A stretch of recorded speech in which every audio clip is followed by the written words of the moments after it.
Assalamualaikum kepada para hadirin yang pada petang yang penuh ceria ini. Pada hari ini forum yang akan dibentangkan atau dikupaskan adalah bertajuk Langkah Pencegahan dan Pengukuhan Akidah.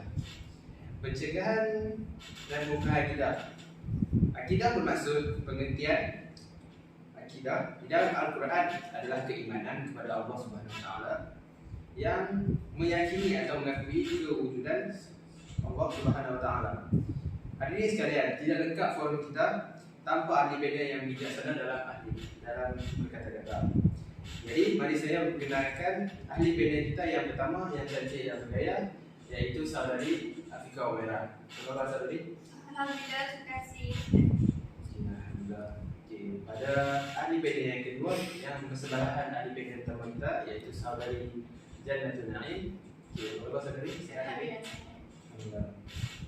Okey, seterusnya, tanpa buang masa lagi, saya akan ajukan soalan saya yang pertama, iaitu langkah pencegahan kerosakan akidah kepada pilihan yang pertama.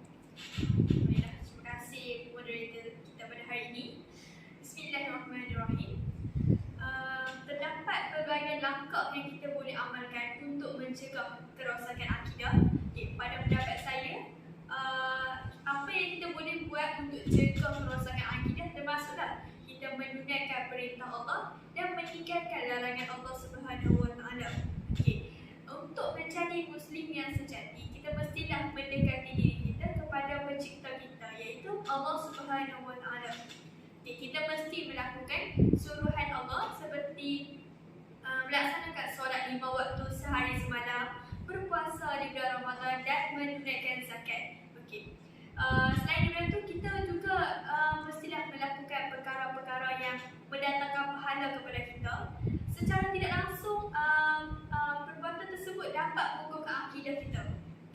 Seterusnya, kita juga perlulah meninggalkan segala larangan Allah supaya kita tidak mudah melakukan dosa. Akidah kita ni kekal dalam jiwa, macam tu. Pada pendapat saya, itulah kita kena tunaikan perintah Allah dan tinggal larangan Allah Subhanahu Wa Taala. Saya kembalikan kepada moderator kita. Terima kasih kepada saudari Afika dengan pendapatnya. Apa yang saya dapat simpulkan daripada pendapat saudari Afika ialah kita dalam menunaikan perintah dan meninggalkan larangan Allah supaya kita dapat menguatkan lagi akidah kita. Itu adalah pendapat ahli pendek kita yang pertama. Bagaimana pula dengan ahli pendek kita yang kedua? Terima kasih kepada moderator kita. Bismillahirrahmanirrahim. Assalamualaikum warahmatullahi wabarakatuh kepada muslimin dan muslimat sekalian. Jadi di sini saya akan mengupas tentang langkah atau cara pencegahan kerosakan akidah. Jadi langkah pada pendapat saya, langkah pencegahan kerosakan akidah adalah dengan membina ketahanan akidah itu sendiri. Dengan cara yang macam mana? Dengan cara memperbanyakkan doa. Jadi seperti yang saudari Afika cakap sebentar tadi, kita sebagai umat Islam dituntut untuk menunaikan solat 5 waktu sehari semalam, dan selepas kita solat kita akan berdoa kepada Allah SWT.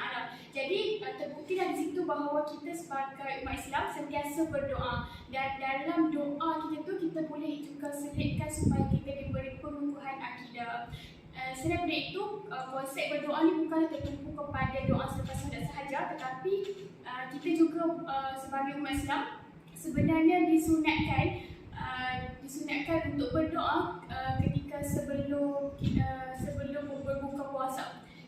Saya bacakan satu katakanlah riwayat daripada hadis riwayat Ibnu Majah. Sesungguhnya bagi orang yang berpuasa ketika saat berbuka ada doa yang tidak akan ditolak. Jadi di situ terbuktilah bahawa sebelum kita berbuka, waktu itu adalah waktu yang mustajab untuk kita berdoa. Jadi kita sebagai umat Islam sama-samalah mengambil peluang itu untuk berdoa supaya diberikan pengukuhan akidah. Jadi itulah sedikit sebanyak daripada saya tentang langkah pencegahan kerosakan akidah. Jadi saya serahkan majlis ini kepada saudara moderator.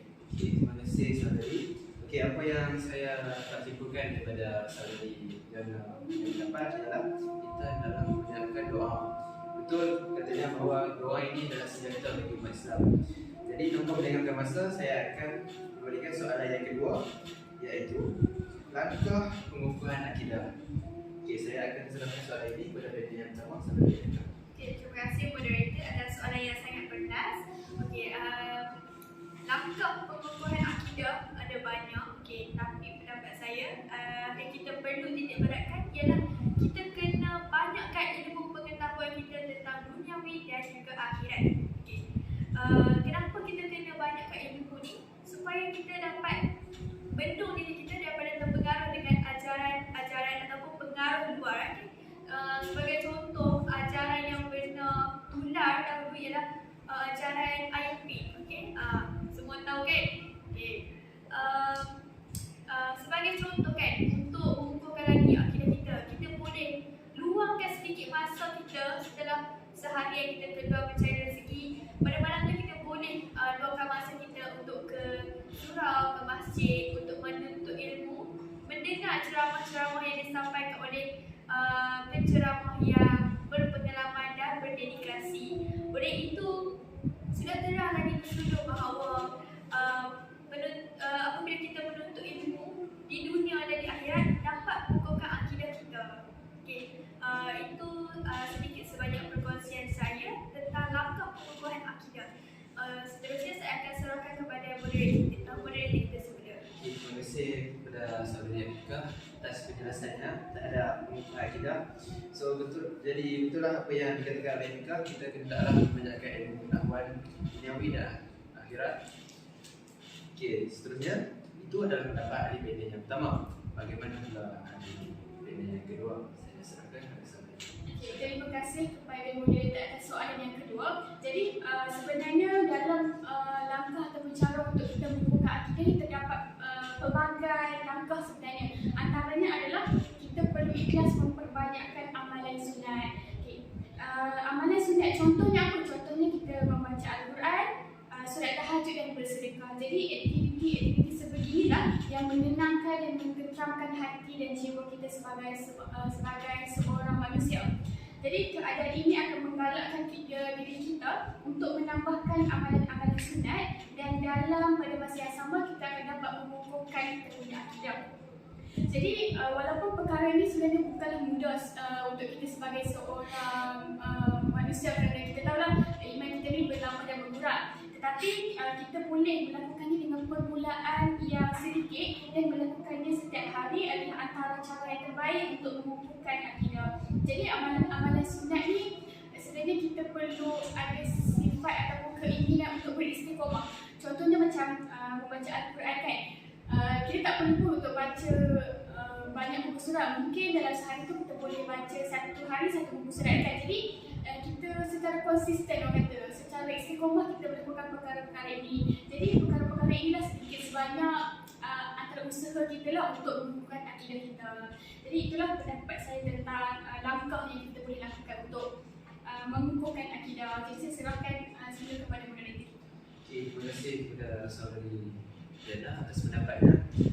Kita dapat tapi daripada pendapat Sabri Jannah bahawa kita kena hendaklah mengamalkan amalan sunat, kerana ia adalah hal penting dalam mengukuh akidah kita. Okay, apa yang saya dapat rumuskan pada perbincangan kali ini adalah akidah sangat penting dalam kehidupan kita. Tanpa akidah akan terjejak segala amalan kita. Jadi saya akan mengajukan soalan yang tadi. Apakah harapan panel yang pertama? Terima kasih moderator. Okey, hari sekali saya ingin merumuskan, saya ingin memberi harapan saya. Saya ingin menyeru semua Muslim untuk memperkukuhkan, memantapkan akidah kita supaya kita dapat menjadi Muslim yang sejati dan diberkati oleh Allah Subhanahu Wa Taala. Terima kasih. Itu sahaja daripada saya. Okey, panel yang kedua. Okey, bagi saya bersetuju dengan pendapat saudari Afika di mana kita perlu apa sebenarnya ni?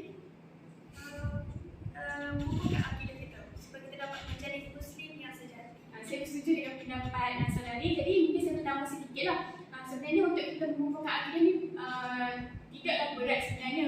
Amalan-amalan yang kita boleh lakukan adalah perkara-perkara yang mudah. Jadi sama-samalah kita ringankan dirilah untuk memantapkan lagi kita punya akidah.